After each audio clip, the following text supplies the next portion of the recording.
Hello and welcome to Haunted Montreal's Spooky Story Sessions. I'm your host, Holly Rhiannon, and today I'm going to tell you all about the Hôtel Place.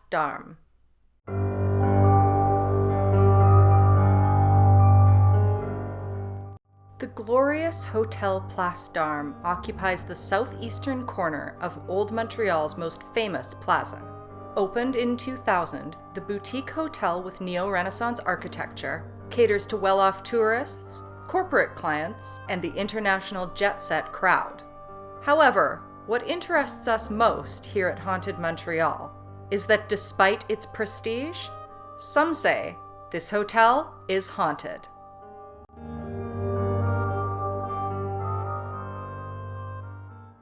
Our story begins in 2009 when a concierge revealed a disturbing tale. A mysterious woman in a black dress with an American accent is said to haunt certain suites at the Hôtel Place. The hotel occupies 4 historic buildings, each constructed during Montreal's Victorian era.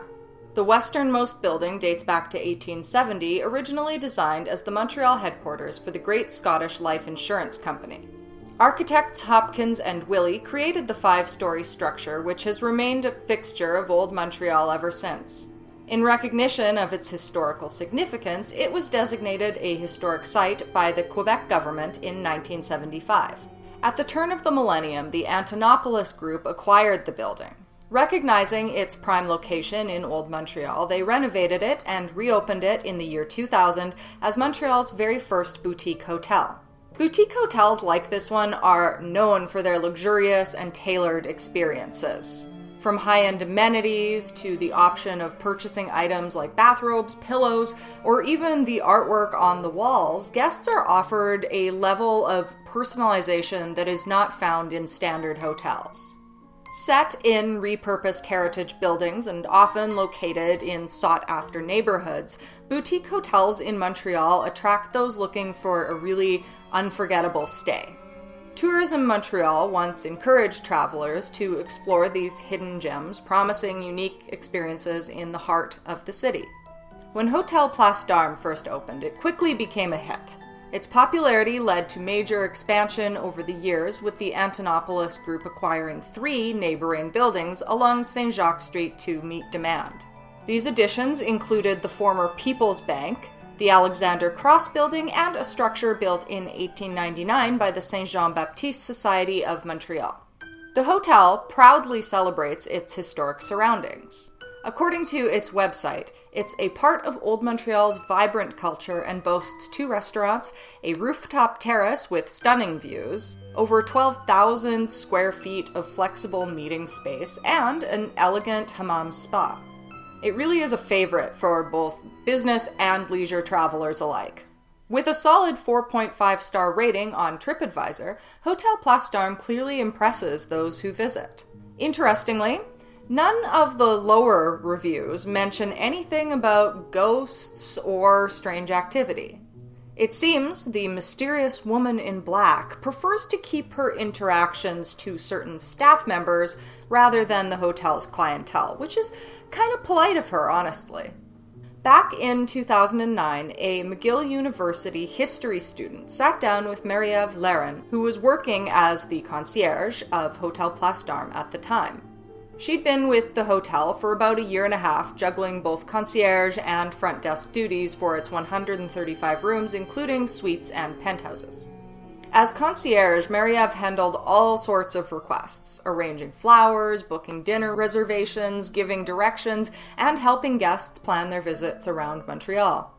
Of course, there were limits. She had to draw the line at anything illegal, but otherwise it was her job to pretty much grant every wish that a guest could think of. And she was exceptionally qualified for her title. That title being Concierge Membre Clef d'Or Canada, or Gold Key member, and this was no small achievement. Earning those prestigious golden keys took over 3 years of professional development, full-time work, and tests from mystery guests. Les Clefs d'Or is a global organization of elite concierges with only about 4,000 members across 80 countries. And in Canada, the process to get in is one of the toughest. Concierges have to earn each of their keys separately. Marie-Ève achieved all of this by the time she was just 25, becoming the youngest member in the country to do so. And her expertise did not go unnoticed. She'd been personally recruited by several top hotels in Montreal before landing at Hôtel Place.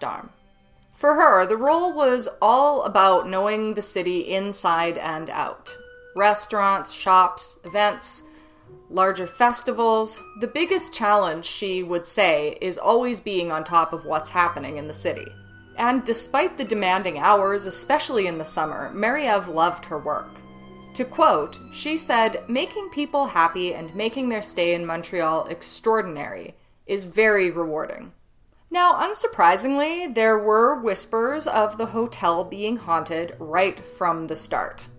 According to Marie-Ève, some housekeeping staff avoided certain rooms altogether. She mentioned that the hotel's historic buildings, particularly the section tied to the Great Scottish Life Insurance Company, have their own unique character.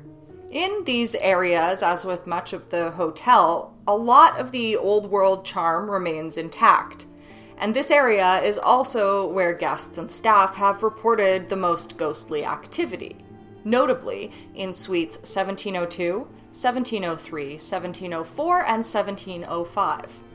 Housekeepers at Hôtel Place have shared interesting stories about one particular ghost. It starts innocently enough. On several occasions, staff have found the door to one of the suites just a little bit open. When they entered, they encountered a beautiful woman in her 20s with long, dark hair. She sometimes asks for a glass of water, but by the time they return, she's gone. Marie-Ève explained that in these reports, she simply vanishes into thin air. The sightings usually occur when the room is supposed to be unoccupied. Some have spotted her wandering the hallways, particularly while restocking minibars. But there are more unsettling encounters, too. One day, a housekeeper noticed that the door to suite 1704 was ajar.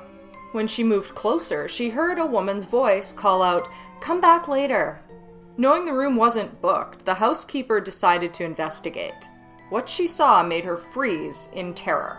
A thin woman with long dark hair, dressed in a black gown, standing on the window ledge. It looked as though she was about to jump from 7 stories up. The housekeeper shouted, "Don't do it!" But the woman jumped anyway. Panicked, the staff member rushed towards the window and looked down, expecting the worst. A lifeless body on the pavement below. Instead, she saw a flock of pigeons casually pecking at seeds on the sidewalk. Shaken, the housekeeper left her job shortly after. Marie-Ève didn't have any theories about the mysterious figure's identity, but didn't seem fazed by the idea of the hotel being haunted. For her, it was all part of the job. A good concierge, she said, needs to handle anything that comes with the territory, even ghosts. When asked about the skills required for her role, she said strong people skills, patience, humor, resourcefulness, and always being a tourist in your own city. But above all, dedication. I love my job, my city, and my guests. Well, most of them. As for whether she would recommend the job to others, she would laugh, saying, "It's the best job in the world, but not everyone can handle the long hours, off-the-clock meetings, and constantly solving everyone's problems." And, add to that, the ghosts. These days, Marie-Ève has moved on from the Hôtel Place. She's now working as a bilingual travel and lifestyle specialist for American Express Centurion, continuing to thrive in her career. But speaking of moving on, who is this ghostly woman who lingers at the Hôtel Place? No one knows why she's tethered to this place. Could she have been tied to the Great Scottish Life Insurance Company? Perhaps a grieving widow denied a payout, or maybe even a clerk who suffered a tragedy while working there. The building once symbolized part of Montreal's financial prominence and has seen its share of sorrow and change over the years.